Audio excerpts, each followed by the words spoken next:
किसी की औकात के पता उसके बिहेवियर से लग जाता है। ये गिलगिट का 2-4 बीघा जमीन अमेरिका को दे दिया। सक्सक्राम घाटी किसको गिफ्ट दे दिया? चाइना को। कौन गया था यूक्रेन को बचाने? कोई गया था बचाने? तेरा क्या होगा कालिया। तो यहाँ विमान दुर्घटना भी तो हो सकती है कि एक विमान गलती से गिर गया। एक विधेयक संसद में पारित कीजिए। क्या जी? जिनसे सीमा विवाद है,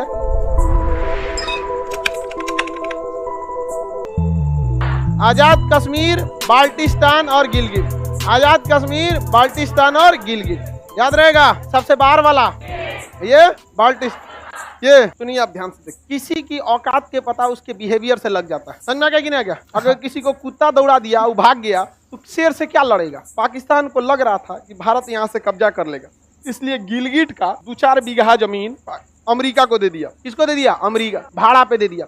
अमेरिका वहां क्या कर ले, आके वो बना ले, सेना का अड्डा बना ले। किस लिए? क्योंकि भारत नहीं लड़ेगा, क्योंकि अमेरिका उसको बचाने आएगा। मेंटेलिटी समझ रहे हैं? नहीं समझे?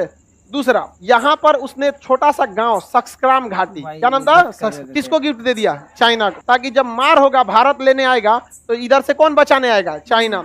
इधर से कौन आएगा? अमेरिका। इसका मतलब उनको लोगों को पता है कि आज नहीं तो कल भारत लौटकर आएगा और ले जाएगा। तो कौन बचाने आएगा इनको? इस 1.5 साल में जिस राष्ट्रपति ने पाकिस्तान के प्रधानमंत्री को फोन न किया, वो बचाने आएगा। और रही बात हम लोग का जो कसर था, वो पूरा हो गया यूक्रेन को देखकर। कौन गया था यूक्रेन को बचाने? कोई गया था बचाने? तेरा क्या होगा कालिया। यूक्रेन जो यूरोप के गोद में बैठा है, नाटो का सदस्य बनने के लिए बेचैन था, जब उसको नहीं बचा पाया, बड़बड़ हाथी डूबल जाए और गधा पूछे कितना पानी, बच पाएंगे ये? यहाँ पे आएंगे इधर से चाइना। कौन आएंगे? चाइना।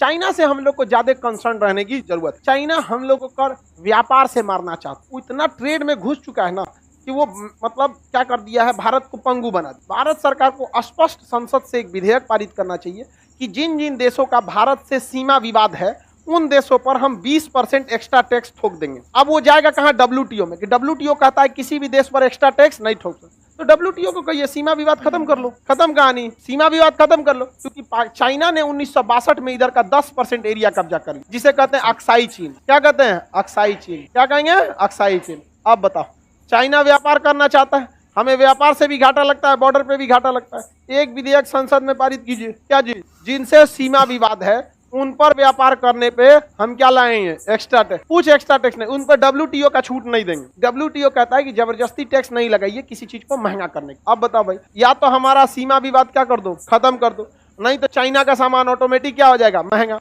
और चाइना का सामान लोग खरीदता क्यों? सस्ता। क्या हो जाएगा? महंगा। कहना ही नहीं पड़ेगा बाइकआउट चाइना, क्योंकि जिस टोपी पे लिखा था बाइकआउट चाइना, वो चाइना का बनल था। ऐसा ऐसा तो कांड हो गया है। तो वहां पे दोनों को इधर बताइए 10% कौन कब्जा कर लिया? चाइना। क्या नाम है उसका? अच्छा, 30%।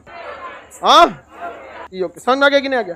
किसी को दिक्कत? एक चीज और समझिए, यहाँ कोई रहता नहीं है, ना ही कभी रह सकता है। ना कोई रहता है, ना ही कोई रह सकता है। सिंपल सा है। तारापुर परमाणु रिएक्टर, नरौरा परमाणु बिजली घर, कलपक्कम परमाणु बिजली, जितना परमाणु बिजली घर है, उसका जो कचरा रहता है, अगर वो कहीं गिर गया तो वहां कोई नहीं रह सकता है। तो यहाँ विमान दुर्घटना भी तो हो सकती है कि एक विमान गलती से गिर गया, कचरा लेके जा रहा था, जैसे ब्रह्मोस गलती से चल गया। नहीं समझे? कोई नहीं रह सकता है, और कोई नहीं रह जाएगा तो तुम भी पीछे चल जाओ। वहां रहने लायक जगह नहीं है, केवल क्या है? पहाड़ है यहाँ पर। तो ये चाइना से हम लोग को क्या लेना है? अक्साई चीन। और इधर से क्या लेना है? पीओ के आ सकता है इजीली। काफी माइंडेड, बड़ा भाई दिमागी है। हाँ, बहुत ज्यादा।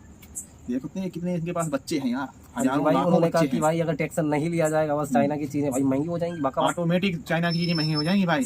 चाइना बाइकआउट हो जाएगा ऑटोमेटिक, सरकार को कुछ कहने नहीं पड़ेगा भाई, बाइकआउट